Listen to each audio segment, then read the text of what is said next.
বিহা হচ্ছে না দেখো সরকার, একটা মেয়ের খুবই দরকার।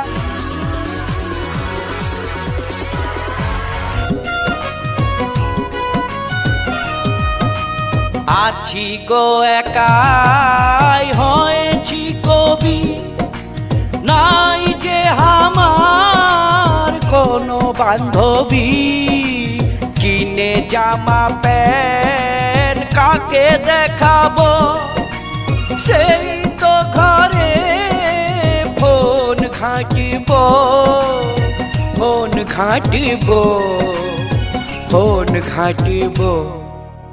কিনিব না গো এই পূজাতে নতুন জামা কাপড়।